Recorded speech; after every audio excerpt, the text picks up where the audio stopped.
You're an interesting man, Scott Lang. You're an Avenger. You have a daughter. But you've lost a lot of time, like me. We can help each other with that.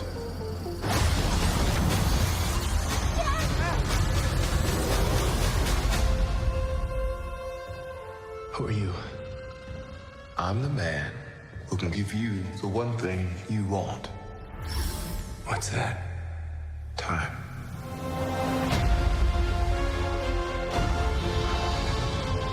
It can rewrite existence and shatter timelines. You cannot trust him. I don't care who this guy is.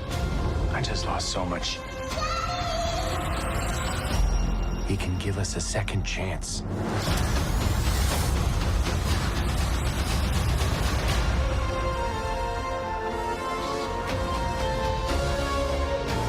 Let me make this easy for you. You will bring me what I need, or everything you call a life will end.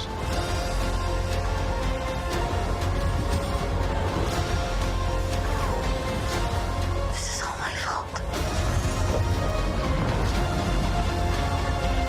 You may not want her to watch this. We had a deal.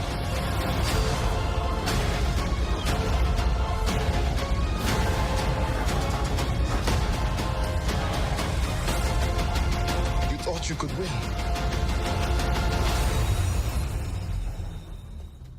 I don't have to win.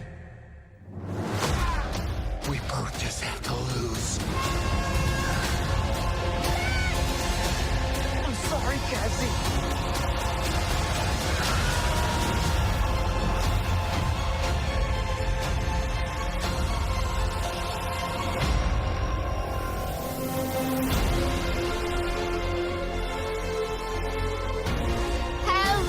Everybody, and welcome to the red carpet world premiere of Marvel Studios' Ant-Man and the Wasp: Quantumania! We are live in Los Angeles. I'm Tamara Krinsky. And I'm Anthony Carboni, and we are so excited to be here, bringing you the multiverse's biggest event for its tiniest heroes. This is the third movie in the Ant-Man saga. It is the first film of the MCU Phase 5. Phase 5. Very big news. And get this, when you put together 3 and 1, you get the 31st film in the MCU. What does it mean? We're gonna find out tonight. We are gonna find out tonight. I am very, very excited to see this. Are y'all excited to see some Ant-Man and the Wasp? We've got some amazing, amazing fans and cosplayers right here on the red carpet with us as we welcome the creatives behind this amazing film. That's right. We are so excited to celebrate this film tonight, which is going to open in theaters only in the U.S. on February 17th. So get those tickets now. We are blasting off into Phase 5, and we are so excited to celebrate that tonight. Hype it up, hear what everybody thinks about Marvel Studios' Ant-Man and the Wasp: Quantumania! Woo! Before we talk about the future of the MCU, I think we should talk about the history of these characters a little bit. Absolutely. I mean, when we're talking about Ant-Man in particular, we're talking about his first appearance in the comics, Tales to Astonish, number 27, in January 1962. That's right. And then a little over a year later, we had the appearance of the Wasp in Tales to Astonish number 44 in 1963. Wow. That means they've been heroes together for 60 years. Yeah. It's true what they say, Paul Rudd does not age. I also think this is a pretty cool 60th anniversary party for this partnership, right? Yeah. I think we all have to step it up a notch when we're planning our anniversaries from now on. Right. Well, we can also talk about the big screen debut of these characters. Ant-Man first appeared in the MCU in Marvel Studios' Ant-Man in 2015, when Scott Lang charmed us all, played by Paul Rudd, as the lovable thief with, good intentions and a very devoted dad. Scott Lang always has the best intentions, doesn't he? Yeah, I feel like somehow... no good deed goes unpunished for Scott Lang. No. And then in 2018, we had Ant-Man and the Wasp, where, of course, we saw Hope Van Dyne finally get her suit and take on the Ghost with Ant-Man as the Wondrous Wasp. That's right. And together we saw the two of them, along with Hank Pym, rescue Janet Van Dyne from the quantum realm. Yes. And now Janet is back. Now they're all together. This is everything that they've been wanting, right? This is a family story. That's right. And talking about family, we're going to see Cassie Lang finally join her dad on an adventure. Yes! Yes! Let's hear it for Cassie. Yeah. But now that they're all together, of course, because no good deed goes unpunished. We get Kang! Kang! We get Kang! We get Kang! We get Kang! We get Kang! Oh my God. Yes, we're so... Kang! Kang! Kang! Kang! Oh yeah, they're ready. They are ready. They're ready. But here's the thing, no one is ready. No one is ready for what Kang the Conqueror is going to be bringing to this movie and to Phase 5 of the MCU. That is absolutely right, and that is why we are so glad we have these amazing fans here tonight joining us, celebrating this film, and all of you at home who are watching, thank you so much for tuning into this live stream with Anthony and I. We're so happy to celebrate it with you. You can watch on all of our social channels, Facebook, Twitter, TikTok, Instagram, all of it. You can see right up there on screen. Yep. Be sure to, whatever way you try to get a hold of us, make sure you hashtag that Ant-Man and the Wasp quantumanIa so we see it. Absolutely. And we want to make sure that you know this film opens in theaters on February 17th in the US, so get those tickets now. That's right. We've got a very, very big hour for you planned here on the red carpet. And because it is so big, we cannot do it on our own. We brought some friends with us. Josh and Sade, how you doing? What's going on, Tamar and Anthony? Thank you all so much. We are so happy to be here. So happy. Now, whether you're here live with us at the carpet or watching live at home, we can't wait to get this started. I'm Josh Saleh. And I'm Sade Spence, and in just a short Ant-Man-sized moment, we are going to be in the thick of the action. Absolutely. The stars are going to walk all the way through here to see the premiere of the film at the Regency Westwood Village Theater here in Los Angeles, and we're going to have a chance to talk to them, as well as the greater Marvel cast, creators, and beyond, the family. And that's why I am so excited to be in this spot with you, Josh. It is a destination for those creators. We're going to get to speak to them and get their insights and stories. I'm so excited to be here with you. And we're live, y'all. Anything can happen. We don't know who's going to walk by us. We don't know who we're going to talk to. So if you catch anyone, make sure to tag us at Marvel and use that hashtag. I know I'm personally excited to see Paul Rudd and Evangeline Lilly. They are Ant-Man and the Wasp. I cannot think of any better heroes. They are so beloved to the MCU, so much heart, so much humor. And they are going to take us into the mysterious quantum realm. And Phase 5. And Phase 5. I mean, I'm excited to see some ants, but obviously the big baddie himself, Kang the Conqueror, and the introduction of him and what that means for the future of the MCU. I can't wait to see Jonathan Majors stroll down this carpet with that menacing look that he has. Terrifying. I already have chills, but I'm also just so excited. Anthony and Tamara, we obviously cannot wait. Well, I'll tell you what, it looks like you've already got somebody behind you. Paul Rudd is just staring you down, Sade. He's got to look. He's got to look while he's looking at you. Almost the real thing, okay? Almost. Well, we know he's got to deal with a lot in this film from what we've seen so far in some of the teasers and the trailers that they've released. So we cannot wait to talk to all of the actors about what they experienced in this newest installment of the Ant-Man franchise. That's right. There's a lot of big new stuff going on, like we're all talking about. The quantum realm, hinted at. We've seen little bits of it. Of course, we know that Janet Van Dyne has been down there for a long time. And when Hank went in there, it looked weird. It's weird down there. It's weird, it's bizarre, it's exciting. There are so many amazing looks in this film, so many different things they got to do and build out of their imagination. So I'm excited to see the quantum realm get built upon and see us really see what kind of a civilization is down there. You know, because what we've seen in the trailer, Janet does not want to go back down there. No, not only does she not want to go back down there, she doesn't want to talk about it. Right. I mean, can you imagine not seeing your family for that long, coming back and then being kind of tight-lipped about things? How does that go over? Right, it's like, no, I'm good, I'm back. We don't need to discuss it. But that's one of the things about this film I really love. It's all the family relationships, right? Yes. I mean, with Scott, he's always wanting to spend more time with Cassie. Yes, and now we see as Cassie has gotten older, she's spending a lot more time with Hank. which is very interesting. Yeah, that's true. Because Hank and Scott have had their ups and downs, obviously. Scott has had his ups and downs with everybody, but I feel like nobody more than the Van Dynes. Well, as Evangeline Lilly has said on this red carpet before about their relationship, sometimes Hope is pleased with Scott. Sure. Sometimes she is not. Same. Hard same.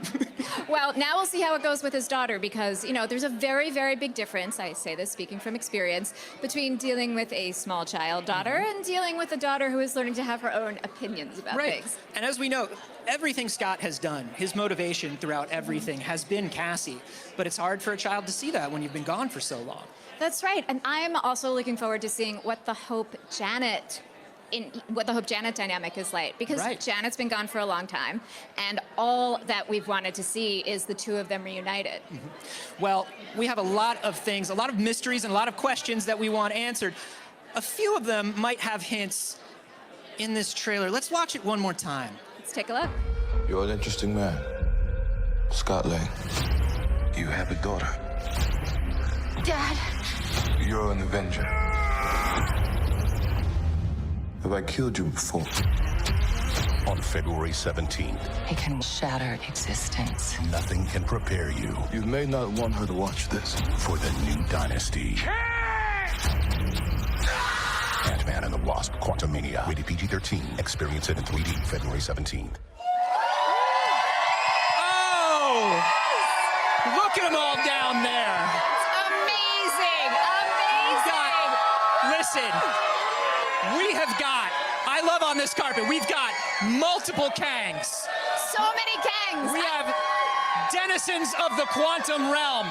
We've got a couple part-time day job Scott Langs, which I absolutely love. We have Hank and Janet in the quantum realm. Very nice. Lovely to see you two back together. Wait, he's got the Hot Wheels case. What? That's wonderful. I love it. We've got tiny Kangs, we've got tiny Scotts, we've got tiny Wasps, which is thematically appropriate. I was about to say the Wasp is always a little bit tiny, Yeah. right? Yeah. This is wonderful. How are y'all doing? Well, I'm not surprised that we have such amazing cosplay here today because this cast is so inspiring. Oh my God, absolutely. The Ant-Man movies are such wonderful stories. They're full of adventure and excitement and mostly family and how families interact with one another. And I feel like this cast nails it like no one else could. Oh, absolutely. I mean, let's talk about Paul Rudd for a minute, right? He captured our hearts in Marvel Studios' Ant-Man. Scott Lang, it's amazing. He started off as, well, we'll call him a petty thief with good intentions. A Robin Hood. Exactly. In his own mind, at least. And now he's a full-on superhero. He's a full-on Avenger. So very curious to see in this film how he is adjusting back to everyday life. That's right. And for somebody who is sort of our everyman hero in the MCU, he has been such a linchpin to everything that has happened, all of these big events, and now, of course, kicking off Phase 5, meeting Kang. So that's huge. Next up, of course, we have Evangeline Lilly, our Wasp. That's right, because Scott could not do it alone. No, So no, Scott can't do anything alone. No, she is crucial to this story. And now when we catch up with her again, she is running the Pim Van Dyne Foundation. And I'm so excited to see what she does as a leader, right? Because when we last saw her working at Pim Technologies, she was working under Darren Cross, Yellow Jacket, and that whole thing got a little dicey as we saw. And her whole conflict with Hank was that she could lead, she could do this, she was the right person, and now she gets to show that off, and I think that's wonderful. Speaking of Hank, we're of course talking about Hank Pym, genius, creator of the Pym particle, and of course the original Ant-Man in the 60s, working for S.H.I.E.L.D. with his wife Janet, found Scott Lang, got him involved with Darren Cross in a very interesting way. Yes, and we know too that maybe that didn't sit so well with Hope, who was like, hello, I'm over here. So the friction between the two of them was a big part of that first movie. They finally reconciled, and now he's actually semi-retired. So Hank is hanging out at home, and of course, spending much needed time with Janet Van Dyne, who we're so happy to welcome back. That's right. Janet Van Dyne was, of course, unseen in the first film, except for a quick flashback. Right. And the entire second film was spent getting her back. In a way, this whole thing has been about Janet Van Dyne, the original Wasp. And she, of course, sacrificed herself and wound up in the quantum realm for an extremely long time and has come back different. Just a little bit different. We'll see how she adjusts to life as well now that she's joining Hank in retirement and what it's like to kind of be in superhero retirement, right? Yeah, absolutely. Superhero retirement, I don't know how that works. I feel like it can't. Well, part of the way it works with Hank is he's actually mentoring Cassie Lang, played by Katherine Newton, who's new to the MCU. When we last saw Cassie, she was a little girl, and now she's 18. She is very committed to the idea of exploring science and technology and how that can make the world a better place.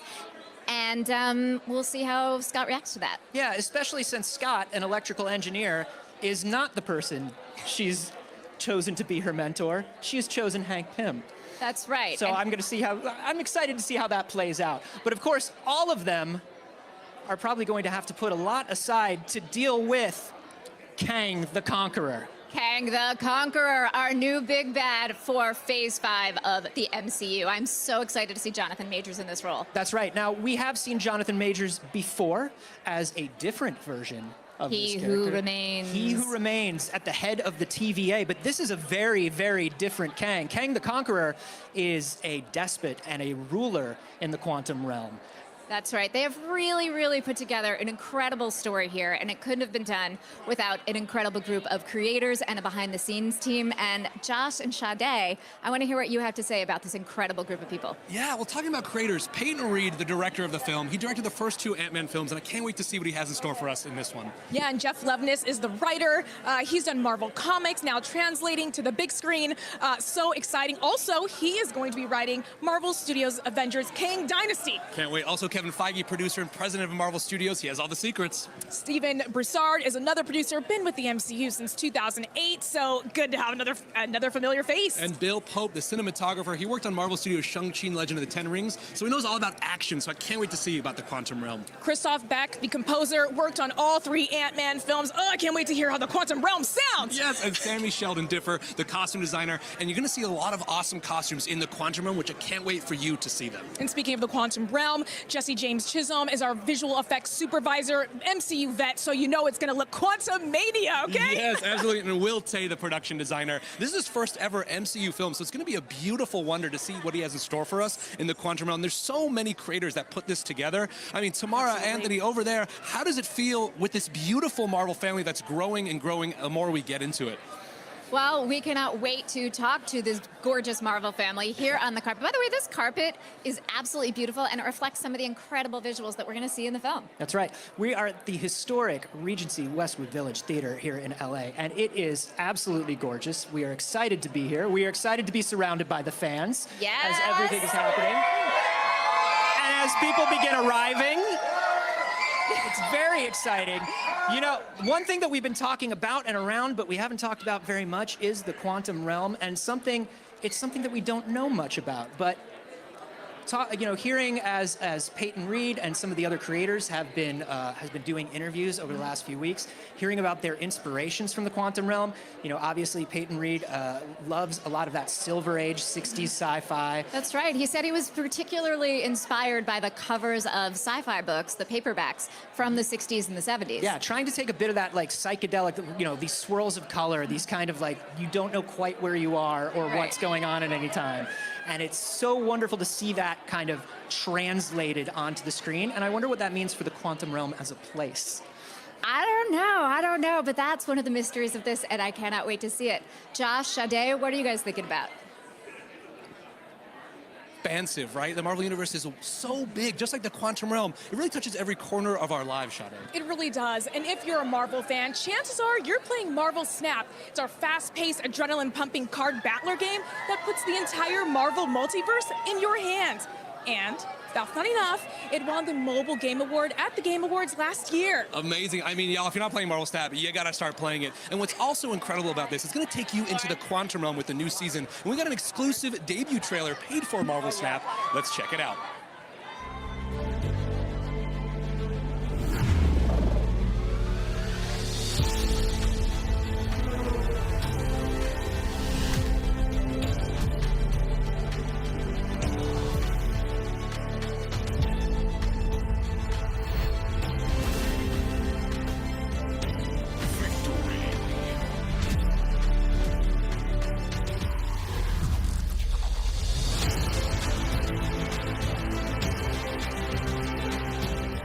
my gosh, Josh, I cannot wait to play the new season when it comes out. Ah, Marvel Snap, you gotta get it and follow on social for more updates. Y'all, if you're wondering who this beautiful gentleman is right here, well, he is Ben Brode, the Chief Development Officer at Second Dinner, the studio leading Marvel Snap. Congratulations on all this success. I mean, we get to talk to you paid for by Marvel Snap. How's it going? It's going great.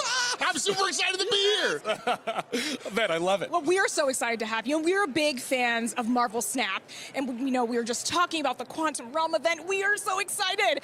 But for anybody who's been living under a rock for the past 6 months, can you give us a little overview of what Marvel Snap is? Oh yeah, Marvel Snap is a super fast card game. It's the fastest card battler in the multiverse.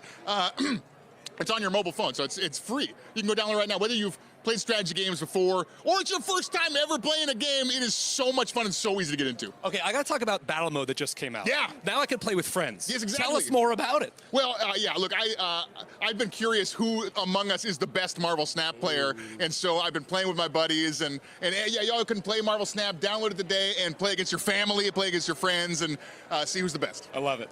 I love it. And I hear that Kang the Conqueror is pretty awesome in the game.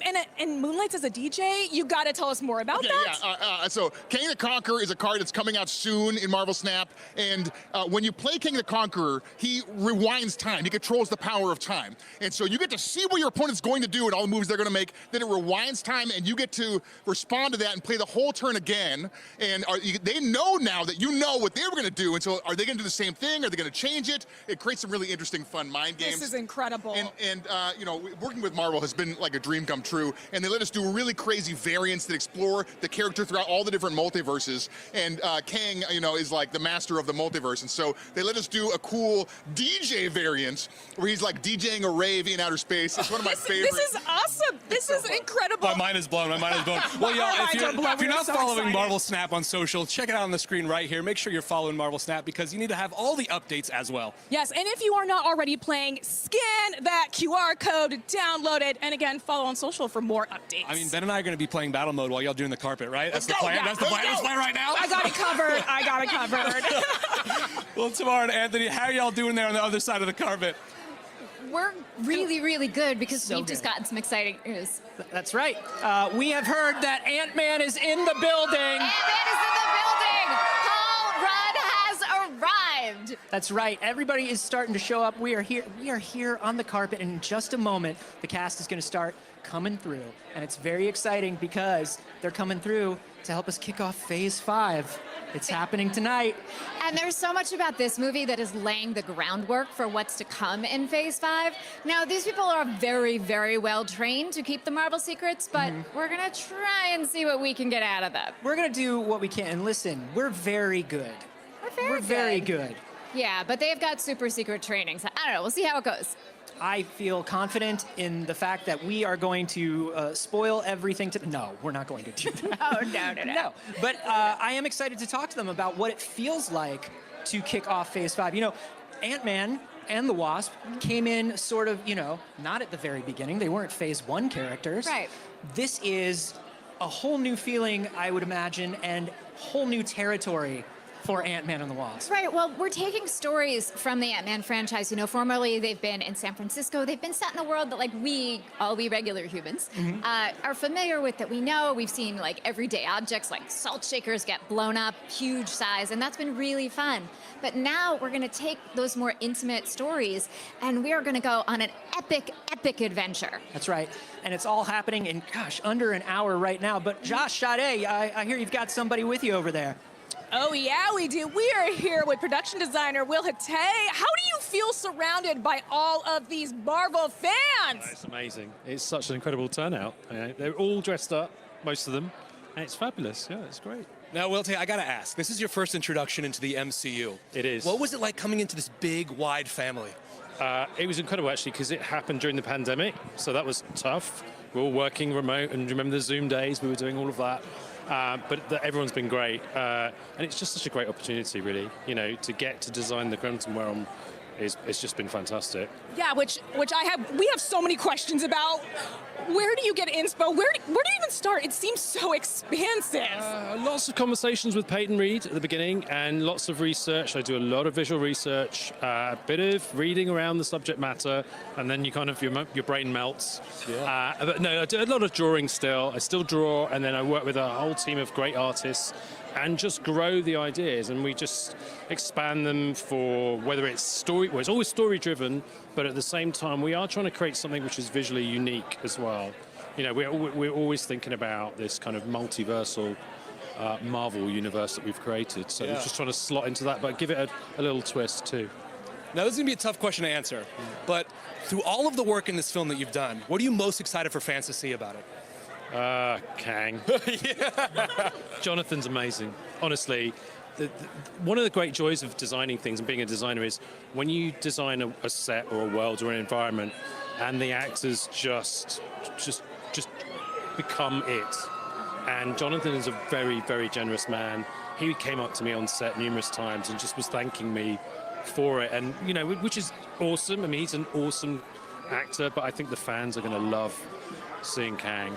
You know, it's not he who remains, it's Kang. Ooh, oh my gosh. And hearing that, if you can quickly tell us, what was it like working with, actually, we are going to actually take it a little bit quickly, but we're so thankful to talk to you and send you on your way. So many people want to chat with you. Tamara, Anthony, what is going on over there? Well, we'll tell you what's going on. Paul Rudd is in the building. Scott Lang, Ant-Man, back again, kicking off Phase 5. How's it feel? It feels big. It feels exciting. It's cool. It's really cool to be here. I can't believe that it's happening. It's really happening now. It's great. Well, one of the things that we always love about Scott Lang is that he's kind of a stand-in for us. He's our regular, everyday guy hero. Yeah. So how is it like adjusting post-Blip, post-Avengers Endgame? Yeah, well, it's, you know, Scott feels pretty good because everything's kind of in the rearview mirror now, and he can kind of live a normal life and maybe catch up on some time with his family. And surely nothing can be as bad as Thanos. That's over. That's right. I mean, my gosh, what could be as bad as Thanos? Possibly trying to get along with a teenage daughter. How's that going? Yeah, that's a challenge. That's sometimes even more challenging than battling Thanos. Yeah, for sure. Well, I have to ask you this, because I've watched the trailer a few times, and you can tell me if I have a good read on this. Is Scott Lang shrinking down and actually going into his midlife crisis in this film? Is that what's going on? I feel like he's been doing that kind of slowly but surely over the course of the last decade. But yeah, there's a bit of I relate to that part just a little too well, I think. Well, it seems like it's about making up lost time, and it's a big deal because everything for Scott has been about Cassie, has been about his daughter, has been about his family. Yeah. And she's all of a sudden 18 now. Yeah, I mean, it's, you know, he did miss out on some years, as did Cassie. And so I think that it would make sense that Scott would want to try and, like, you know, spend time with his little girl, who might not be as little as, you know, she was the last time he got to spend some time with her. So, yeah. I think you're right. Catching up for some lost time. Yeah. And we've talked a little bit about how this movie is really kind of a family vacation movie in a way. Did you pick up any tips for traveling and doing family vacations together? I always believe in packing light. You know, if you can avoid checking luggage, yes, do it. You know, if you're going to the quantum realm, you don't want to have to carry around a big suitcase. No, because you don't know whether it's going to float away, where it's going to go. It's not going to be that big anyway. If it's in the quantum realm, it's going to be really, really small. But yeah, you don't know. There's, you know, certain surfaces are weird. You don't know if you're going to be able to wheel it across, and that means carrying it. And if you got a big suitcase, it's the last thing you want to be dealing with down on the quantum level. Absolutely. Well, let's talk about the quantum realm. This is a big, big mystery for all of us. And I know it was a very, very interesting production for you all. I mean, this is a vast dimension that does not exist. What was that like, shooting that? Well, it's a little strange at times because we're, you know, imagining it. We're surrounded by a blue screen. So we don't really know, and it's always exciting on nights like this when we see the movie for the first time and it's revealed, oh, that's what it looks like. However, there were moments on this shoot where we were filming in something called the Volume. Yes. Which is an LED screen all the way around an entire soundstage that projects lights and images and gives us a little bit of a sense of what it might look like. So this was the first time we were kind of thrust into this magical, weird world and had an idea of what it kind of looked like. And it helped filming those scenes because you really feel as if, you have something to You're react there. against, whereas imagine in the first and second one, you were very much like, yeah. okay, man, it's tardigrades and weird spores. Yeah. Yeah. And not just a green tape mark. Right. Actually having something real to react to. It's nice. It really does help. It really does. I feel like these have gotten bigger and bigger as Scott has become more and more of a hero. Can you tell us a little bit more about kind of like the scale of this one compared to the other ones? Well, this one felt a bit different than the first two. As much as, gosh, I think we all loved working on the first two and loved our place and kind of these, familial themes. And we got to do all of that in this one, but it felt like, oh yeah, this is phase 5. This is rolling out something very big with some really big storylines, some really big characters, and so it was exciting. It felt different. It felt bigger. Well, we are so excited for Phase 5 and what this movie is kicking off. There are a lot of people here who want to talk to you, so we got to send you on your way. But if you want to quickly say something to the fans before we go, they're watching live. Everybody. Oh, I guess all you Marvel fans, I hope you like this movie. See it in a theater. You want to get that full immersive experience, and I'm so happy to be here. I'm so happy to meet all of these people who are, boy, sweating it out in costumes. My God, this is really good. Well, thank you so much. Thank you Paul so Rudd, much. everybody. All right. Thank you so much. Josh Sade, how you doing? What's going on, everybody? We have Christoph Beck, the composer of the film. Christoph, thank you so much for being here. Thank you so much. Yes, now, look, you've worked on all of the Ant-Man films, and we've been hearing a lot from different people. This is a big tonal shift. What was the inspiration for this movie? It sure is a big tonal shift. The movie takes place entirely in the quantum realm, a totally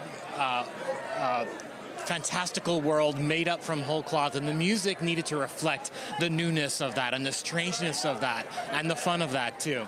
So there's still the things we love about the first two Ant-Man movies and music, but a whole new layer of otherworldly electronic sounds that I got to work into the score this time. Ooh, I am so excited to hear it. And can you tell us a little bit about the creative process? Do you see bits of the film first and then you start composing, or how does it work? Yeah, that's pretty much it. Like, while they're shooting, I start to get scenes and I start to work on ideas. The lovely thing about working on a sequel is the themes are already well established from the first two movies, but there's new characters, and so I get a chance to write new themes. And then as the movie gets put together over the course of about 6 months, I get to watch it, and the visual effect starts coming in, and then it starts to look more and more like a finished movie. And the whole time I'm writing music and adjusting music to fit the new scenes. And it's my favorite part about working on a sequel is the new elements that come in, and Cassie's theme is one of the things that I'm really proud of. That's one of the things I'm most proud of it, is that it's actually the Ant-Man theme backwards. Whoa. So it's a very sneaky way of sort of saying these two characters are related, and also musically. Well, I love that. And speaking of characters, we're seeing a lot of characters introduced into the MCU, as well as Phase 5, the epicness of that. I'm so curious to hear more about that. But we got Tamar and Anthony over there, Stage 1. What are you guys doing over there? Oh, not much. We're just hanging out with Stephen Broussard, the producer of the film. How are you? Hello. Good. Hello. How are you? We have to ask you about Kang. Yes. So many Kang questions, Stephen. Absolutely. Well, he's taking the stage in a big way tonight, I think. It's going to be very defining for this next phase moving forward. Yeah, so we have seen a version of Kang, obviously. We have met He Who Remains. Yes. But this is not that Kang, correct? No, correct. So I actually worked on Loki as well, which was kind of cool. That's why we wanted to ask you about this specifically. We're like, Absolutely. this, Kang. I know. We know so far. We're meeting another version tonight. We'll see where it goes. And, it's just been amazing to watch Jonathan bring these characters, plural, to life. And I always say he's a bit like a Swiss Army knife, right, as a performer. And we've seen a few of the blades come out. And stay tuned, I would say, moving forward.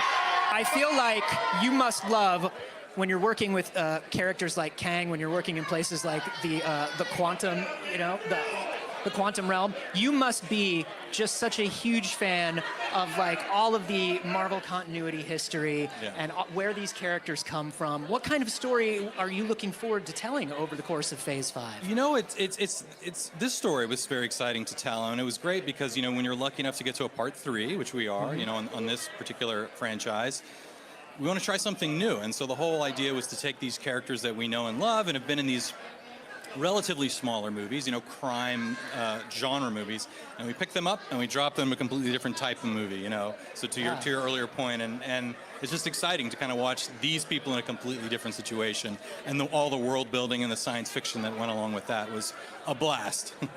Well, and something though that does stay constant are the characters is what is at the heart of the movie. So tell us a little bit about the dynamic we're going to see between Scott and Cassie this time around.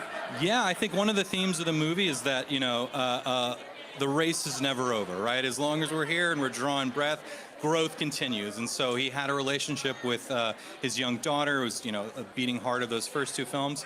And she's grown up, you know, she's a young woman. She has her own ideas about how the world should work. And he may be in a certain point in his life, and it may not necessarily line up with where she's at. And so there's a lot of some good conflict in there, you know, built around love and respect and everything we've come to know from that dynamic. But it's all in kind of a new context. Well, it wouldn't be a Marvel movie if there weren't amazing conflict that we love to watch. So congratulations on the film tonight, and have a great time seeing it on the big screen. Thank you so much, Stephen Broussard. Bye. Josh, Sade, how you holding up over there? Oh, we are doing awesome. We are here with Emma Caulfield Ford. Hello. You know, we know you from Marvel Studios as WandaVision. How does it feel to be here surrounded by all these Marvel fans? Pretty amazing. Yeah, it's great. You know, I just have this like sort of, it's not really a syndrome. I'm not going to go that far, but I feel like I'm completely anonymous all the time. So when someone's like, hey, I'm like, what's up? Do we go to school together? Like, what's up? So when there's a lot of them, they're like, we love that throat. What up? Woo! There they go. Yeah, I'm like, oh, that's right. I'm on the show. You know me from that. That's so weird. So it's nice. What would Dottie do in the quantum realm? Oh, God. I mean, what wouldn't she do? Hey! You know what I mean? I think Dottie's very resourceful. I'm a big fan of her. And that's about all I can say about Dottie. Okay, but what do you think she's up to in Westfield? Well, what do I think or what do I know? Because both those things, you know, I really can't say, because then I might get in trouble. Then you know what? We will just leave it there. We won't get you in trouble. I personally am always having a really good time. We're glad to So hear I think that has to show through, hopefully. It is. It is. I love it. I love it. Emma, thank you Tamara- so much for being here. Thank you. Tamara and Anthony, how y'all doing at the front of the carpet? Oh my gosh, we are here with David Dastmalchian, and he is showing us this really cool thing. He has a special marble. This is a very special thing for me, you know. It's just really amazing being here. It's pretty emotional. I have been a part of the Ant-Man family for quite a while now, and when we first started filming Ant-Man, we started principal photography back in 2014 in San Francisco, and I bought this ant marble at a little oddity shop that I found in the Tenderloin district, and I've kept it ever since. And Peyton Reed has one as well. So if you see Peyton tonight, you can say David Dastmalchian showed us his magic ant marble, and I think that all the success of these movies really is because of my magic marble. The second I saw the marble, I was like, that's what did it. That is That is what did it. That's what did it. But I wanna ask you, you know, you're talking about how you started this whole journey back in 2014, and now you're on, this is the 3rd Ant-Man movie. You know, this is Ant-Man and the Wasp, Quantumania is the 3rd time this has happened. And it really feels like this is not just a story of a family, but this is, you have all really gotten very close over the course of these years.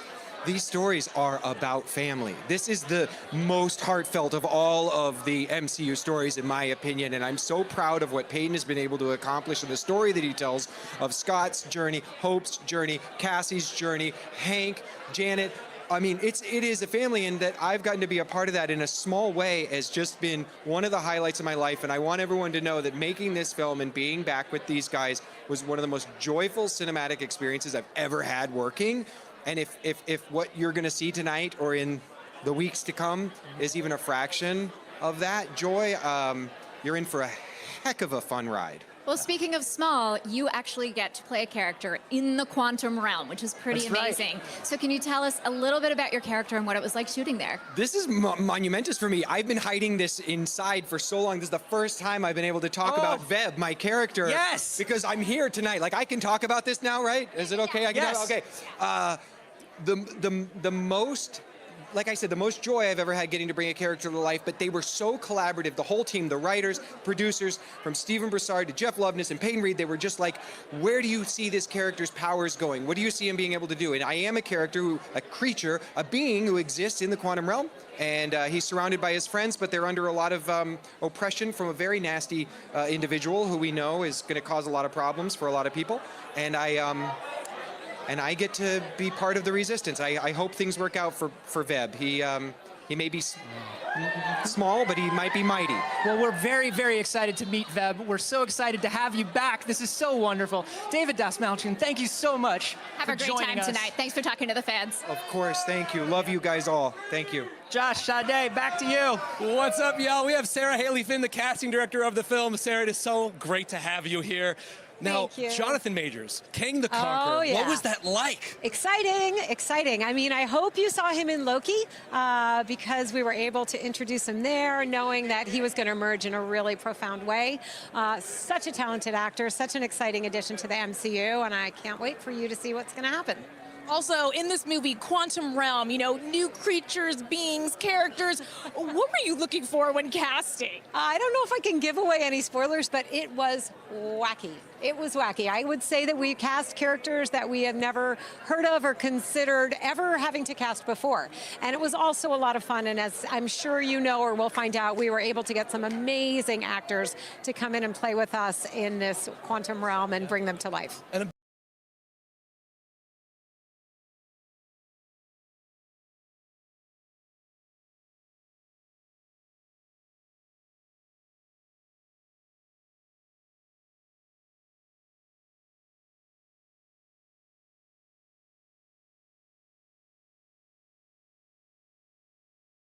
Can't wait for you to see what's going to happen. Also, in this movie, Quantum Realm, you know, new creatures, beings, characters. What were you looking for when casting? I don't know if I can give away any spoilers, but it was wacky. It was wacky. I would say that we cast characters that we have never heard of or considered ever having to cast before. And it was also a lot of fun. And as I'm sure you know, or we'll find out, we were able to get some amazing actors to come in and play with us in this quantum realm and bring them to life. And a big theme of this movie is all about family. Yeah. How do you find that family dynamic when casting? Yeah, it's so important. It's so important to find the right connection and the right sense of humor and the right sensibility so that they're going to feel like they fit together. So bringing in Catherine Newton as our new Cassie Lang was very exciting, and I think that you're going to see them together. We have Evangeline, of course, back with Paul, and I know I have to say their character names. I'm terrible at that. I keep calling them by their actors, but of course, Hope and Scott Lang again. We have Michelle Pfeiffer as Janet and Michael Douglas, and we'll see the whole family interact in a way that we didn't get to before as much because they weren't together for as much time. I know, we're all so excited. Tamara, Anthony, what's going on up there? Oh my gosh, we are here with William Jackson Harper, who is joining the MCU tonight. Welcome. Hey, thanks for having me. Oh my star. You are coming in to the quantum realm. We are going to be meeting your character. Tell us a little bit about who you are. Well, he's a bit of a freedom fighter, I guess. Nice, you know, nice. Yeah, you know, things have been a little thorny down there, and we're trying to set things right. So, yeah, that's all I feel comfortable saying. I just kind of want folks to watch it, you know. That's fair, yeah. Yeah. So I have to know, you are no stranger to working on projects where reality is a little wiggly and a little wobbly. Yeah. So what was it like coming into quantumanIa and into the MCU compared to other things you've done? It was, you know, it's kind of similar to, you know, as far as things like just kind of not making sense and being a little weird. That feels very familiar. It's just, it engages all of my little nerdy impulses and like just sort of hits all those little buttons for me, and it's just so cool to like get in there and have this huge set and all that stuff, and it's just such a big adventure. Well, we share those nerdy impulses for sure. And one of the things that you've talked about in interviews is the idea that when you join casts that have actors, you know, who you admired for a while, the actors in this film are amazing. How do they welcome you? What's the atmosphere like on set with this Ant-Man family? Oh, it's great. It's great. Everyone's so sweet and really kind and open and funny, and it's I felt like I was just diving in with some folks that I've known for a little while, so it was great. It was great. That's amazing. Well, we are very excited to meet your character, find out more about your character, and see everything that happens to you in the quantum realm. Welcome to the MCU, Will. Thank you. This is Thanks. very, very exciting. Yeah, I'm excited too. It's gonna be great. Well, it's great to meet both of you. Ali, thank you so much for joining us here tonight, too, and you guys have a great time tonight. All right, thanks so much. Thanks so much. All right.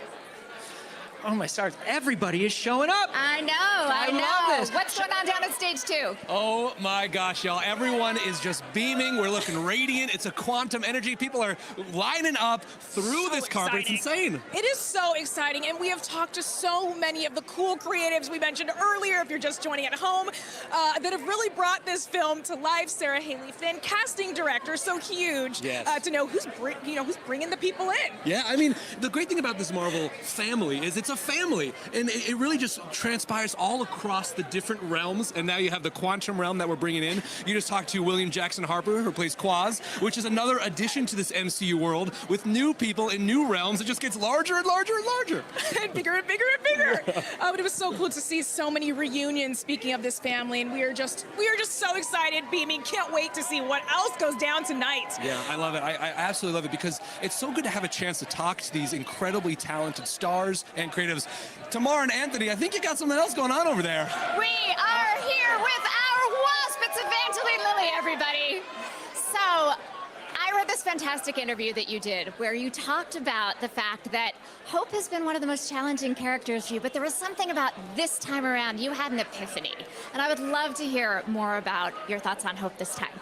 An epiphany. Well, I mean, Hope has been evolving so much and so rapidly over 3 movies. It's very rare that you get to play a character in film where you get this kind of change from film to film. She started out a really cold and sort of isolated character, and you know, by the time we get to the beginning of this film, she is reunited with her mother, she has repaired her relationship with her father, she's fallen in love with Scott, and she's kind of a stepmom of sorts. So she's really entrenched in family life and as a very, very new sort of open heart, and so she's much more vulnerable than she was when we first met her. Yeah, well, I was going to say, somebody who's had basically their walls up for 30 years takes them down all of a sudden. That's a little dangerous too, right? Yeah, really dangerous, especially when you get sucked into the quantum realm with all of your loved ones. As we all know. As you do. As you do. You know. And along those lines, you know, so much of what has driven Hope through these last 2 movies is being reunited with her mom, but the reality of that versus the expectation of what that's really like. Can you talk to us about what it's like when they finally come together and have time? Yeah, I think when she lost her mom, she was 8 years old, and she might have had a stunted understanding of that relationship based on the fantasies of a little girl of like, one day I'll find my mom and we'll reunite and it's gonna be amazing, and she's gonna be my best friend and we're gonna tell each other everything. And then when Janet really does come out of the quantum realm, she's very cagey, and she's very closed, and she's not telling Hope much of anything, and Hope feels really shut out. And so there is a gap between what she dreamed and imagined would happen and the sort of adult reality she has to face. Yeah. And now that she's sort of gotten her mom back, and there is this kind of like complicated reality. She is also running this foundation now. She's in the lead, which she's always wanted to be. Yeah. And how is she handling leadership? Is that what she expected either? Well, in her day-to-day life, leadership suits her very well, and she's very comfortable in that role, and she thrives in that role. And she's doing incredible things all around the world for global warming and, you know, housing crises and all different kinds of things like that. But being thrust into the quantum realm with her family and having the stakes suddenly go from, you know, fixing macro problems to dealing with the micro relationships in her life, it's much more complicated. And I think that there's just a little bit more vulnerability that you can see because of that. Well, we're so excited to see how her relationship with her parents grows in this, what happens with Scott and Cassie. And we have a whole bunch of people who want to know that from you today. So we've got to send you on your way, but have a wonderful time tonight, and congratulations. Thank you, guys. Thanks Thanks so for much. taking the time. Thank you. Yeah. Josh, Sade, back to you. Oh my gosh, you all. I have to tell you, it is so electric over here, okay? I mean, there's so much going on. Fans, we just saw producer Stephen Broussard walk by. David Desmolchin Webb was just walking by. You might be able to catch him in the background, actually. So just so excited, so much going on. It's just so awesome to have you guys talking to them in the front and then having them walk by us and be like, oh, hey, we just saw you. But that just goes to show the energy of this. People are just so happy to be here. They're looking their best because this is the start of Phase 5, the 31st film in the MCU. It's the biggest event. It's the biggest event. It really is. It really is. And I mean, the quantum realm, so big, so expansive. It is the unknown. Seriously, one of the biggest mysteries, I would say, for us right now in the MCU. So it's exciting to see so many people come out because they want to see what's in the quantum realm, okay? Yeah, and the introduction to Kang the Conqueror, what is that going to feel like? What is that going to mean for the future of the MCU? And especially when Jonathan Majors comes out on this carpet, I feel like we're going to feel a shift in energy of like, whoa, okay, the big baddie is here, y'all. The hum, the fear, the chills, the excitement. Yeah. I literally cannot wait. I feel like I'm buzzing already, just like this crowd around us, just like the fans. Tamara, Anthony, what's going on over there? Well, we have Peyton Reed, our director. Welcome to your premiere. Thank you, thank you, thank you. I'm delighted to be here. These things are always amazing. I'm always thrilled, like the fans who show up in costume. Nothing better. They've So put great. together costumes for characters that they've only seen for 3 seconds in a trailer, and they did it this week, and they're brilliant. That's my favorite. Is like they're really the short. They've got like 20 frames of someone on a commercial, and they get the costume exactly right. Well, we know that you paid so much attention to detail in putting this film together. Talk to us about some of your influences for the look of the quantum realm, which from what we've seen so far, incredible. Well, yeah, that was one of the joys of this movie for me, is getting to create the entire quantum realm. So we looked at a lot of stuff, electron microscope photography, heavy metal magazine from the 70s and 80s. Always there are a bunch of great artists who did science fiction paperbacks in the 60s and 70s. We looked at that stuff. We sort of borrowed from all these different things. The Wizard of Oz, many different things. But yeah, that was a joy to work on. Yeah, it all looks beautiful and psychedelic, and I know we've only seen just a very, very small bit of it, so we're very excited to see the rest.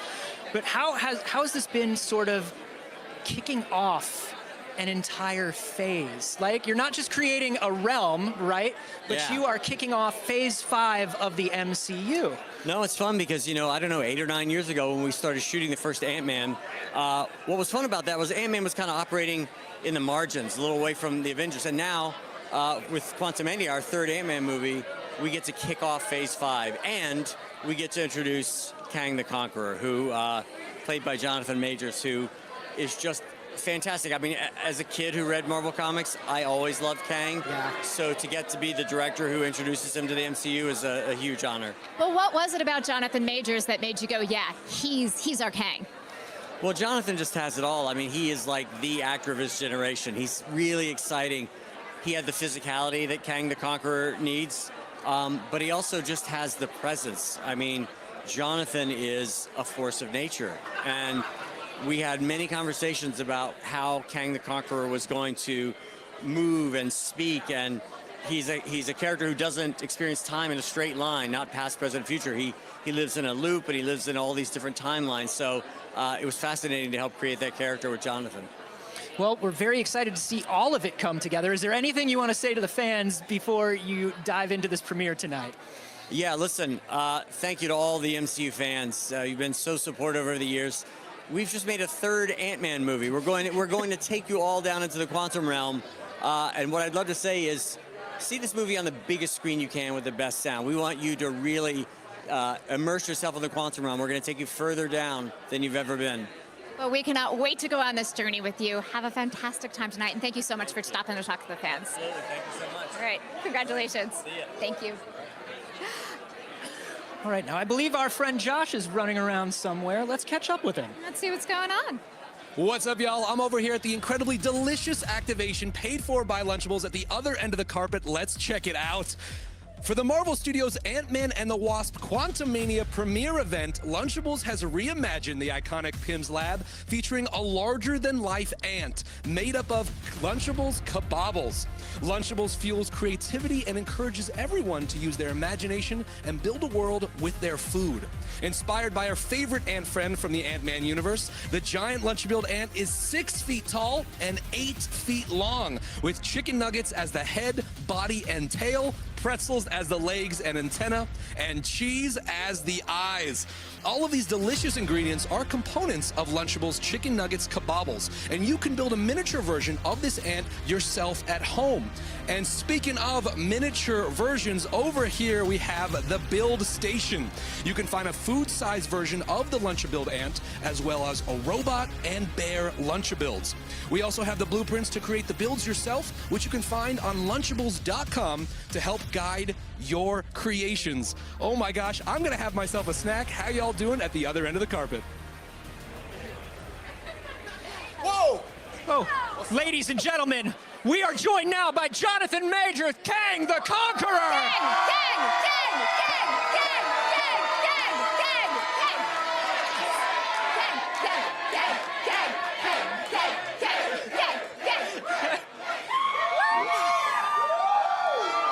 We have got Kangs of all sizes out there. That's right, we got big Kangs, we got small Kangs. What is it like to see this crowd yelling your name? It's quite exciting, I would say. It's very exciting. I mean, everybody looks so happy and full of life. It's our first go out. You know, this is the debut of Kang, and the faith that these people have, having not seen the movie yet, is a lot, you know. So it's a good, it's quite emboldening, and I'm really excited to be here, and really excited that people are excited about it. Well, Peyton Reed was singing your praises before, and one of the things I read in an interview that you talked about was this idea, when you take on a role, it's got to be a character and a story that you truly love. So what was it about Kang that made you go, I love this, I got to do this? I believe quite deeply that we contain multitudes, that the human being, the Homo sapien, is probably the greatest invention that will ever be made. There's no AI, there's nothing that can top us. And with Kang, there is this idea of variance, this idea of living multiple lifetimes, and there's a lot of dream fulfillment in that. And there's a lot of imagination and heart and experience in that. And to do that with these folks, with these facilities, you know, it's kind of greedy of me, you know, but I'm quite blessed to have the opportunity. Yeah. Well, let's talk about this containing multitudes too, because we met He Who Remains, and now we are meeting Kang the Conqueror. Yeah. And something that seems to be interesting about He Who Remains is there was an empathy and an understanding there of who he was and what he was capable of. Yeah. And here in the trailer, we're seeing that there's an empathy almost with Scott, but it doesn't feel like it's actual empathy. You know, it's funny, something I heard on a podcast a couple of days ago is that sympathy is our greatest instinct as human beings. And I think no matter what your drive is, no matter what your objective is, no matter if you want to rule the world, there is still a certain amount of sympathy we have as human beings. The thing that He Who Remains and Kang the Conqueror have in common, one of the few things they have in common, is that they're both human beings. And I think that sympathy that you see between, you know, Scott Lang and Kang, it's just evident of that. Yeah. Well, we could talk to you all night about Kang, but we don't want to give you the opportunity to spoil anything. Yeah. And there's a lot of people here who want to talk to you. Hey, so we're going to send you on Jonathan your way. Majors, everybody! Thank you so much, and have a great time tonight. Thank you very much. All right. Stage 2, what do you guys have going on down there? We are here with Ruben Rabasa. You made quite the splash in the trailer. Can you tell us a little bit about your character? Oh my God, my character, it was a crazy idea because I never thought that I thought it was somebody else. I thought it was the Spider-Man. So when I say thank you, Spider-Man, everybody go, what? What did he say? I said, what are they laughing about? I thought I was doing the right thing. No, I made a mistake. I say something, oh my God, well, maybe I'm from Cuba. That's what the problem is. I don't know too much about Spider-Man. great about was the it? little man and the antman and all that. It's too many. I love it. I love it. What was the feeling about being a part of this film? Oh my God, it was incredible. I really loved the idea to be in the movie because I already worked in Marvel before. I want you to know I did the second one. And this was the third one that I worked with Marvel. But I love to be with this Marvel movie. I like young people because I'm old. I need the young people to become, to be young again. You know what I mean? Yes, well, you know, we love you too. Thank you so much. We know so many people want to chat with you, so we're going to send you on your way. Tamara, Anthony, what is going on over there? Well, we'll tell you what's going on. We got Jeff Loveness here with us. You guys made me follow Kane. I had to follow Jonathan Majors, the most charismatic man alive. Well, considering the fact that you wrote this movie, we figure you're the person to talk to about him and what you wanted to explore with this character, right? Yeah, absolutely. Is Kevin here? I don't know what I can say without being plucked off the screen. You're allowed. Kevin said that tell Jeff Loveness that he can share all the secrets. Okay. So don't get him in trouble. Okay, so quick step. Gambit in the movie a lot. No. Funny, Kane is not really. No. Jonathan's the best. I cannot wait for you guys to see what he does with Kane the Conqueror. He is this multifaceted villain. As the writer on this, like, obviously you want to bring the heat as a villain, which he does, but you also want to make the villain his own hero and his own story. And I can't say much, but like, Kang's story is just beginning, and I cannot wait to see what Jonathan does. Well, I think something you probably can speak to as somebody who's written Marvel comics before and is coming in here. You guys know. What was it like We're to Marvel. be able to delve into so much of this stuff? I mean, we've got the quantum realm, we've got freedom fighters, we've got Kang the Conqueror. Yeah. You get to play with a lot of the action figures in this movie. Absolutely. No, I grew up reading Marvel comics. They basically taught me how to read X-Men and Spider-Man comics. And like, a guy like Kane has been written so well from everyone from like Stan Lee to Kurt Busiek to Rick Remender. I mean, he has touched every corner of the Marvel Universe, and he can go toe-to-toe with anyone in the Marvel Universe. So yeah, man, diving deep into his history, I mean, he's just an open book. And again, I think Kevin will murder me if I say anything else. All right, I'm gonna ask you a question you're allowed to answer then as a final question. As you are a lifelong comics fan, what was it like the day you got the call or the day that you found out that you actually got this assignment? Oh, I assumed I was dying. It was like a Make-A-Wish thing or something. Like I assumed I was a sick child and this is my wish. No, like, I mean it. Like I truly love, especially to the Marvel kids at home. I loved X-Men. I loved Spider-Man. The Marvel world was so huge to me. To actually write a movie at this scale, a movie that I would have loved if I was 8 years old or 33, which I am, I suppose. I'm going to be dead soon.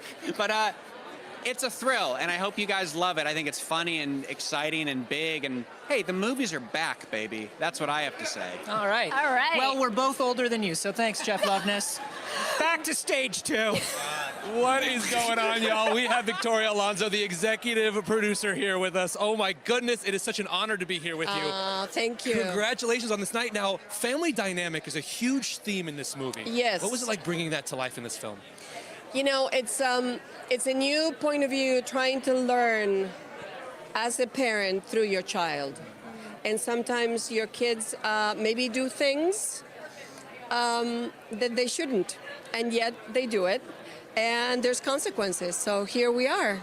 And we know our family, they're going to the quantum realm. And we know you also have a deep understanding of visual effects. Yes. Can you tell us what was the best part about bringing that quantum realm to life? It was challenging because one thing is to be there for a little bit, the other thing is to be there for a long time. So how do you stay there and still feel like you're in a microbiotic world? And that the organisms that are there, that you can still learn who they are, understand who they are, and relate to who they are, and yet you are in the quantum realm. So it's always a challenge to get you there, but as long as the story holds and that you're connected, I think we've done our job. Amazing. Thank you so much, Victoria. But I think Tamara and Anthony, you got someone up over there as well. We do. We are here with Catherine Newton, who plays Cassie Lang. Welcome to the MCU. So much. Thank you. I'm so excited to be here. Yeah. Ant-Man and the Wasp, quantumanIa. No February big deal. 17th. No big deal. No big deal. No big deal. Yeah, what was it like, though? Biggest moment of my life. Yeah, I would imagine it was a very big deal. No big deal. Also, like, your birthday is right around now, so how's this for a birthday party? My birthday's in 2 days, and, you know, it's the best birthday ever. It felt like my birthday this morning when I woke up. It really did. It's amazing. How did it feel your first day walking onto set and seeing it all at the scale of an MCU film? Well, you know, I got the offer and I still didn't believe it. Mm-hmm. I saw the announcement. I still didn't believe it. I filmed the whole movie and I still didn't believe it. And then I watched it 2 days ago, or a week ago now, and I still didn't believe it. So maybe after tonight, I'll believe it. But right now, it still doesn't feel real. You're just waiting for somebody to jump out and yell, pranks. I know. I think maybe, like, when I'm, like, 80, it'll feel real. Well, speaking of things feeling real, so much of this movie is filmed, it's an adventure in the quantum realm. And y'all make it seem really real on that screen. So tell us a little bit about what it was like filming those scenes. I'm glad that you think so, because I just laughed the whole time. Mr. Rudd made me laugh all the time. I mean, it was kind of just the best job of my life. And filming with him was amazing. And, you know, we had a big volume, so it felt really real. But mostly, I just had the best time. So I hope that people love it, because I had the best time filming this movie. We were talking to David just a moment ago, and he was talking about how much fun y'all have and how close everybody is. And how did it feel just like coming into that atmosphere? Oh my God, Michael just arrived. I love that she's fanning out. Michael Douglas is a legend, and I heard that he called me a pistol in an interview, and I wanted to say thank you, because I love that. No, that's good. Yes. When Michael Douglas calls you a pistol. You know you're good.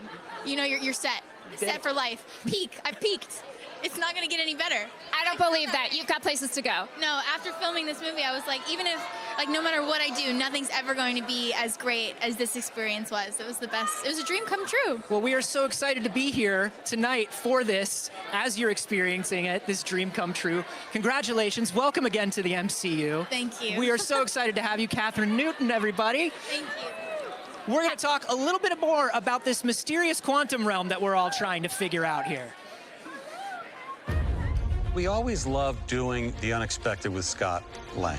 Ant-Man is arguably the character that is the most underestimated. Ant-Man became the key to saving the universe in Avengers Endgame. So carrying that tradition, we thought, well, let's use this film to kick off Phase 5. It's been almost a decade now that I've been playing this part. I've loved it, and I feel protective of Scott Lang and Ant-Man. It's really nice coming back. I still kind of can't believe that I'm sitting there and it's like, wow, there's Michelle Pfeiffer and there's Michael Douglas. I just saved $8. God, I admire you. It's really nice not to get used to working with legends. You're sending a signal down to the quantum realm. Where are we? It's a secret universe beneath ours. Janet has been very quiet about her time in the quantum realm. Maybe would have made different choices. There's someone I never told you about. This place isn't what you think. Kang, the Conqueror, is terrifying, and if there ever was a maniac loose in the quantum realm, it's him.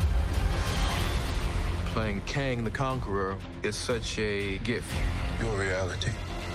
Everything you're holding on to, I know how it ends. This is the beginning, and he cannot be contained.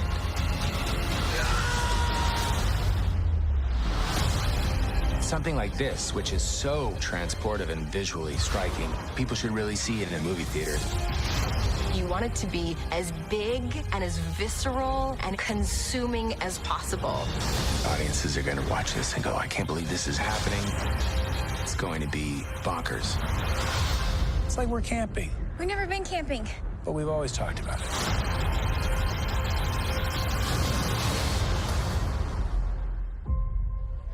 Hello, we are here. It is truly a family affair. Look who we have. It is Michael Douglas and his family. Welcome to this premiere. Thank you so much. It's a really a treat to be here, and I'm happy to share this with our son Dylan, and of course my lovely wife Catherine. Always have a good time at Marvel events. Well, I'll tell you, Hank Pym is such a fun character and has been wonderful to watch. He wants to care so much. Right. You know what I mean? And that's what I love about him is sort of the humor that you find in that, and somebody who's trying to keep his walls up. Well, anybody who loves ants as much as Hank Pym does has got a screw loose somewhere along the lines. So it's been fun to watch the process over the 3 films now. Hank can't quite keep up with the young ones and the action sequences, but he makes up with it with his knowledge of the ants. Well, this time around, he's mentoring Cassie, so what's that been like for him? Well, she's a fast learner. Too fast as far as I'm concerned. And as many will find out in this coming quantumanIa story, Catherine causes quite a few little issues and problems in our... She said you called her a pistol. Well, she is a pistol. I'm also jealous because Catherine and I are serious golfers, or we try to be, and Catherine's the real deal. Yeah. So it's very hard when you have somebody who's playing your granddaughter saying, you know, I can kick your ass. And then she can. She can. But I have to ask, what do you think would be the toughest thing about playing golf in the quantum realm? Your ball just would never come down. Sorry? Your ball. I didn't say your ball would never come down. And then he moved on to the next question, which is, speaking of the quantum realm, this was a very new and interesting production process for all of you. You know, a lot of the stuff in the previous 2 movies was shot practically in San Francisco. Right. This was all quantum all the time. What was that like? It was the most extraordinary experience because we knew the floor, so we knew what the quantum floor would be like. But literally the entire stage, you know, the length of a football field, was just one long digital screen. Used to be green screen, but now they actually are pixelated so that you can, it's not just later on, they can put anything up while you're shooting. And I think that they just had a field day. I mean, it was just, you know, jaw-dropping. And for us to see the final result after this, because we never quite saw everything, it's pretty mesmerizing. Well, and now you come here, and there are all of these incredible fans, including fans cosplaying your character in retirement. What has retirement been like for Hank? Retirement. Retirement was pretty good until my granddaughter messed up and sent us on a little journey. So now it's a question of just trying to keep up with Evangeline and Michelle. Well, we cannot wait to see this happen. We cannot wait to see you all go on this incredible family vacation. Thank you. Very happy that everybody could be here tonight with me to share on it. It's a family affair here so at Marvel Studios, Ant-Man and the Wasp: Quantumania. Thank you all so much for coming. Have a wonderful time tonight. All right. Bye-bye. Thank you. Oh, my goodness. It is pretty amazing, isn't it? We've got the whole family. We've got incredible looks here on the carpet tonight. Absolutely. Everybody has been looking amazing. I know, inspired by the quantum realm, And right? I'm not going to play favorites. I'm not saying we have favorites. No, but we have I no will say favorites. William Jackson Harper's suit was really something. I liked it a lot. His suit was amazing. Honestly, though, I'm still blown away by all the cosplayers and the detail that they're showing and all of the different varieties of Ant-Man and Wasps and Hanks and Janet. So we had a wasp just open her wings right in front of me. It's wild. It's wild. Well, I say we take a look at what our cosplayers have done tonight.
everybody. We are here with someone new to the MCU. Would you please introduce yourself to the fans? I'm Katie O'Brien, and I play Jintora.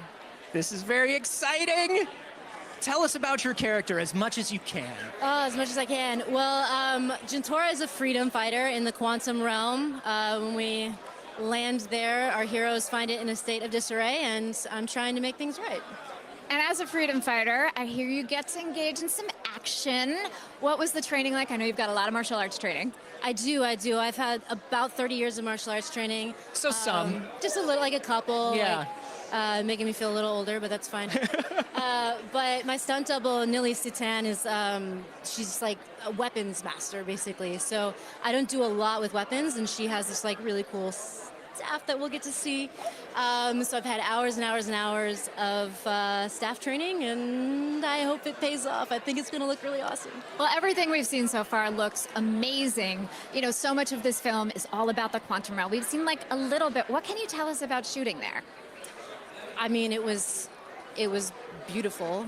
Will Tay did this like insane production design. It's like kind of like watching Rick and Morty come to the Marvel universe. You know, I mean, with Jeff Lesnick as the writer, it's quirky, it's fun, but the scenery, they did a lot of practical effects and world building. We had dirt, like actual dirt, at our feet that we're walking around in, and then you have a blue screen around you too. So I'm actually going to see a lot of stuff for the first time, and I'm really excited about that as well. That's so huge. It's also huge that this movie is kicking off Phase 5.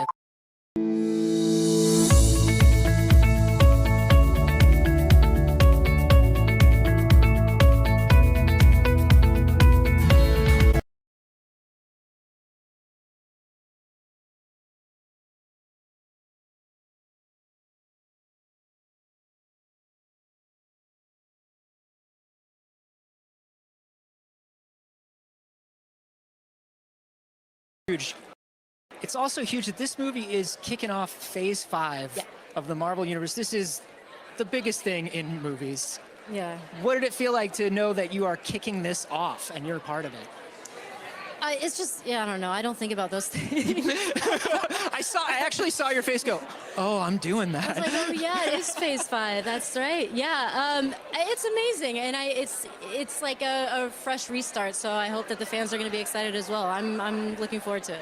Well, we cannot wait to see this movie on the big screen. We know you're excited to see it tonight, and I know you have to get into the theater, so we're going to send you on your way. Thank you so much for stopping to talk to the Marvel fans. Thank you, Katie. Thank you. It's been great.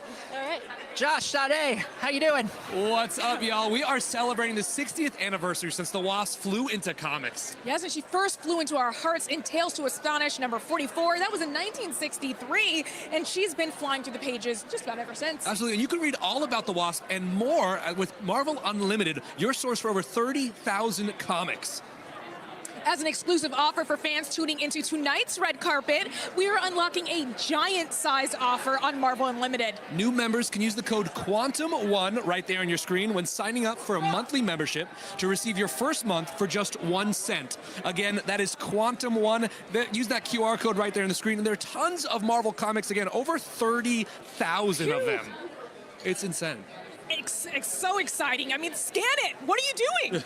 It's basically the quantum realm of comics. Basically, of so much stuff. Tamara, Anthony, how y'all doing over there? We are great because we are here with Kevin Feige. Welcome to Phase 5. Phase 5. It begins tonight. That's true. Tonight is the beginning of Phase 5 for people who are tracking along with our phases, which I certainly hope everybody watching this is. I want you to know that it's looking like Phase 5 is everything I really, really love about Marvel. It seems like we're getting weird, Kevin.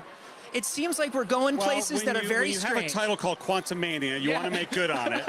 You know, what's great about this movie is I'm sure you've spoken to everybody already and they've told you, but it's amazing because it's, you know, sort of the completion of a trilogy with this amazing family with Scott Lang and Cassie, and it's funny and it's heartfelt and it's relatable, but at the same time, kicking off Phase 5 and introducing Kang and Jonathan Majors in a colossal way, and that's what I'm most excited for audiences to see tonight. So tell us a little bit more about Jonathan Majors and what made him the right guy to be our Kang. You know, he's great, and Peyton Reed was a huge, huge advocate for Jonathan. a year and a half ago, 2 years ago, whatever it was, we were casting that role for both Loki, He Who Remains, and Quantumania. And obviously he shot He Who Remains first and then this. But you can see already, if viewers who saw him in Loki, saw him in the trailer for Quantumania, he is such a versatile actor. He's getting a lot of great acclaim in numerous movies coming out around this time. And we've already, I almost gave you a big spoiler, but we've got lots of plans ahead for him in a great way. Well, I do want to talk a little bit about that without heading into spoiler territory. Yes. You know, you've said that Phase 4 was very much about introductions. We met a lot of new characters. Yes. We've got a lot of new heroes. We've got America Chavez. We've got Shang-Chi. We've got so many people coming in. Yeah. But now this is about connecting everybody, right? Absolutely, and after Endgame, we wanted the Infinity Saga to feel complete. It was after Endgame and Far From Home. And Phase 4, as I've said, was all about experimentation, introduction, and reintroduction. And we took our time to have fun and play in genres we hadn't played in before and do all sorts of fun things with these new characters. Kicking off Phase 5, we'll continue that, and like the Infinity Saga, there'll be standalone films within the next two phases. But it really, as you will certainly see in Quantumania, is heading towards the very, very big picture. And as we've already announced, that big picture is the multiverse saga in a very big way. So tell us a little bit more about the quantum realm, since that is kicking this off and is going to have such an impact on things. Well, I love that this was an idea that Paul Rudd had many, many years ago on Ant-Man 1, was to explore this notion of this subatomic universe that played with quantum mechanics and where rules were different. That turned into what you saw at the end of Ant-Man, the first one. Clearly that was our tag on Ant-Man and the Wasp, and then was the way in which the world was saved, thanks to Scott Lang in Endgame. And we also know that Janet Van Dyne spent a lot of time down there in the quantum realm. And we see her get lost there in the first one. We see her rescued in the second one. And now in this one, we finally get to see what the heck was going on down there for 30 plus years. And that's what audiences will discover and how that ties in to everything going forward. I don't know how you keep it all straight, man. I don't know how you keep it all in your head, but thank you so much for joining us, and we are excited to see how the quantum realm all plays out. Thank you. I can't wait for you to see it. Thanks again. Kevin Feige, everybody. Have a great time tonight. All right, what is going on? Josh, Sade, what's happening down there? Oh my gosh, it is so exciting. We are here with Xochitl Gomez, who looks incredible. Thank you so much. I can't believe it. Literally, this is my first, no, it wasn't my first one, but it was Spider-Man No Way Home. This was where I did it, and it was like my first time doing interviews and stuff. And so now I'm like, this is now Ant-Man. It's kind of crazy. You're a pro. You're a pro. I don't know. I think I've learned quite a bit. I think I've learned. So if America Chavez met Kang, what would happen? I don't know. Don't ask me that. I don't know. I don't know. That's not up to me to decide what happens. What about the quantum realm? Oh, there's like different dimensions, different realms. I'm afraid to like say any of the names because I feel like I'll just get like told that that's not the right thing. I'm afraid that I'm going to say the wrong thing. So I'm going to say they're all equal and peace and love. Love it. Get ready to earn with the lowest spreads, no swaps, and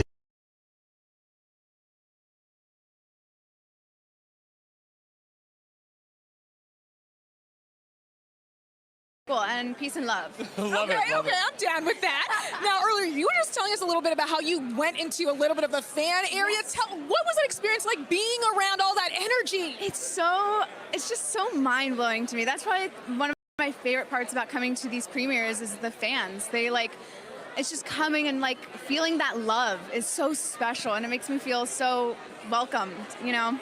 So even just like going in there for like 5 minutes, it's like, it just makes me, literally warms my heart. Yeah, well, now that you're a part of the Marvel family. Don't say that. I just get freaked out every time. Who have you been excited to see tonight? Oh, well, Catherine, obviously. Yes, yeah. But she's a friend, so seeing her tonight, it was very proud. Did you have a moment where you're like, I can't believe this is happening? Yes, I saw her. She was like literally right before me on the carpet, and I was like, this girl's gorgeous. She's rocking it. But also, Paul Rudd. I mean, great people, and they're probably so excited to see you. And you know, so many want to talk to you, so we're gonna send you on your way. Thank you so much for chatting. Tamara, Anthony, what's going on? What's going on is we are just minutes away from the premiere of Marvel Studios' Ant-Man and the Wasp: Quantumania, and it has been a journey getting here for these characters. It's been pretty amazing watching the evolution of these characters over time through the past several movies as we see them change and grow. That's right. Scott Lang started off down on his luck, had nothing going on, becomes Ant-Man, and all of a sudden, a few years later, is instrumental to saving the universe. That's right. And Hope Van Dyne joins him as the high-flying Wasp. And together, the impact of this family on the MCU, pretty amazing. Yeah, let's look back on a little bit of the impact that they've had.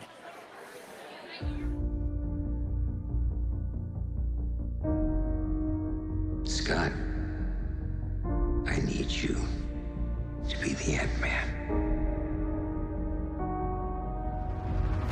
You have a chance. The chance to earn that look in your daughter's eyes.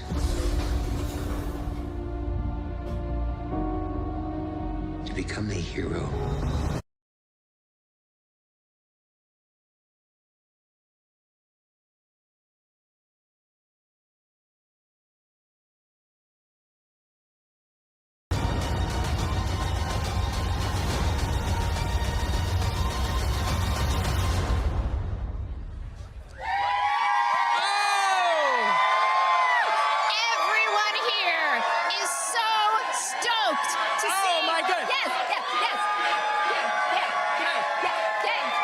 Still chanting Kang! The gauntlet signed! Stage 2, I hope you guys are having as much fun as we are, because it is a party down here. His forehead! They signed his forehead, Josh and Sade! Oh yeah, we are having a party here with Dominique Thorne! Now, I mean, we gotta talk. Riri Williams, a breakout star from Marvel Studios as Black Panther, Wakanda Forever. We loved the humor, okay? What has it been like seeing the reception from so many fans? It's been absolutely beautiful. Even just moments ago, getting to walk the carpet and interact with folks and hear what their favorite parts are or what they love about Riri. It's so, so warm to hear also the excitement for the show. Yes, well, let's talk about that. Marvel Studios Ironheart. Yes. You're in the process of it. What's that been like? Yes, oh my gosh, it's been a beautiful ride. We actually just wrapped in November. Bittersweet moment, but it means that we're one step closer to getting this show out to the... 25,000 जीत गया, वो भी ludo खेल के। किसे पता था 10 minute का ludo भी लाखों जिता सकता है। विनिंग्स भी तुरंत विड्रॉ होगी मेरे बैंक अकाउंट में। ज़ुपी पर अब तक 5 करोड़ से भी ज्यादा लोग लूडो खेल चुके हैं, क्योंकि यहां है 100% फेयर प्ले। यहां खेलो लूडो, कैरम और सांप सीढ़ी जैसे मजेदार गेम्स। ज़ुपी डाउनलोड करो अभी। इस खेल में वित्तीय जोखिम शामिल है और इसकी आदत लग सकती है। जिम्मेदारी से खेलें।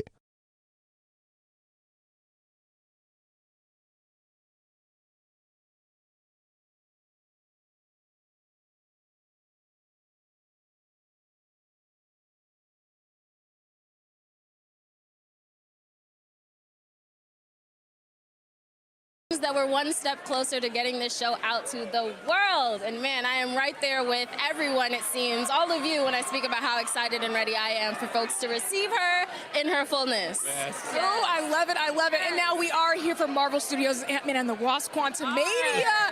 What are you most excited to see in the film tonight? Man, I want to see Kang the Conqueror. I want to see just how much mess he's starting. Ooh. I have a feeling that he's coming heavy and he's hitting strong, and I'm here to witness it all. So there's a strong theme in these Ant-Man films, all about science and big brains and knowledge, and Riri has a lot of that. What do you connect with in Riri in that dynamic? Oh man, I think it's like the quest to learn more, but also probably stronger in Riri, I think, is the desire to push those boundaries. I think we've seen Scott Lang, for better or worse, just continue to like take it a step further, you know what I mean? Whether he wants to or not, I think that's kind of something that both of the worlds kind of hit on when it comes to tackling just how brilliant they are and trying to find a way to get a grasp on all of that and channel it in a way that's healthy and positive for themselves and their families, but by nature of their brilliance being as otherworldly or I guess, other realmly as it is, you know, it tends to kind of get out of their hands. That's what we saw with Riri, and I think that's also what we've seen with Scott Lang. So I'm very interested to see like where his mind and his brain takes him next. Yeah, I know. And speaking of realmy, how do you think Riri Williams would do in the quantum realm? Oh man, nah, she's not doing it. Like, no, thank you. You know, telecam was enough, but personally, I think she's ready to go back to Chicago. You know, Yes. some normalcy. Yeah, normalcy. I love it. Well, love Tamara and it. Anthony, how y'all doing there at the other side of the carpet? I'm telling you, we are just taking in this crowd that is assembling right here as we are minutes away from the world premiere of Marvel Studios' Ant-Man and the Wasp: Quantumania, and this crowd is getting intense. They really are. I mean, there have been so many times tonight where they just keep breaking out in Kang, Kang, Kang. And it's incredible also to have... I don't think they understand what they're bringing down on their heads when they shout out Kang, Kang, Kang. I don't think they understand what they're bringing down on their heads. Well, they are about to, and so will all of you, when this film hits theaters in the U.S. on February 17th. So make sure to get your tickets, okay? Oh boy, I will tell you what, this has been an absolutely wonderful evening. It's been wonderful watching everybody interacting with this crowd, with these fans. It's been wonderful watching everybody spend time. Y'all met Paul Rudd. Yeah! Y'all met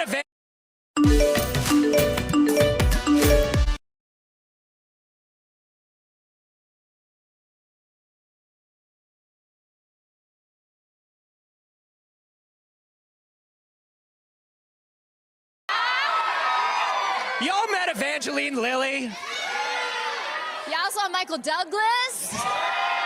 Oh, I'm sorry. Am I forgetting anybody? Did you meet anybody else? Oh, I'm sorry. Who does Jonathan Majors play? All right, I have to say, actually, speaking to Jonathan Majors was one of my favorite moments of the night. He just has such a presence, and I'm so excited to see what he's going to do in this movie. Absolutely, and the fact that he, you know, the first thing that he wants to talk about is how Kang is like other people. There is something at the core of Kang that is just human. Totally. And you have to, it's wonderful that he's approaching it from that place, you know, because I think that actually makes the character, in ways, a lot more sinister. Yeah, a lot more scary, a lot more scary. Josh, Sade, what have been some of your favorite moments from tonight? Oh man, how do you pick one, right? I mean, that's a real question. I think one of my favorite moments is this big Marvel family. You have interwoven characters from different movies and shows that are all talking amongst themselves right now. Dominic Thorne is talking with Kevin Feige right on our left. Your left. Yeah, there you go. You just have such a weave. I mean, Sochi Gomez talked about how Catherine Newton and her are just so excited to be here together. Sade, what about you? Yeah, no, that was actually one of my favorite moments. Just hearing them talking about family, knowing that this movie is literally about intergenerational families going on this trip together. So seeing just like the love between cross Marvel projects is so amazing to see that it happens in real life, off screen. So just a favorite for me. Yeah, and there's a road right here where all the fans are lined up. Paul Rudd did a huge walk down with everybody, and they just went wild. I mean, we heard them. It was so loud. It was so loud, but so great. And Xochitl Gomez also told us she actually, for the first time, took a little stroll down there, and it was just incredible for her. And it was exciting to see her light up and talk about that experience as well. I love it. Tamara, Anthony, how y'all doing over there? So well. So good. And it's wonderful to hear, you know, to hear people like Xochitl and hear people like Catherine who are new to this, but also grew up with Marvel Studios. That's and now right. they're a part of it.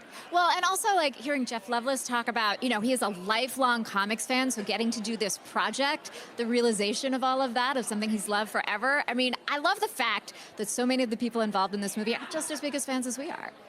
Absolutely. How about you guys? How are you feeling over there? What did you see tonight? So many standout looks, let me tell you. Oh my gosh, that's what's burned into my memory right now. Evangeline Lilly and that look, that like sea foam, Catherine Newton's like broken glass, just so many incredible looks. I know the Marvel fashion camp caught them, so let's roll it.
The talent, oh my gosh, in all of their beautiful, beautiful suits, dresses, and more. I mean, they're just oozing beauty. So amazing, so incredible. And we've had just the best time with you two on this carpet. You know, thank you so much for having us share this incredible experience and bringing in Phase 5. Oh my gosh, it was so wonderful to have you with us, Sade and Josh. You've been killing it.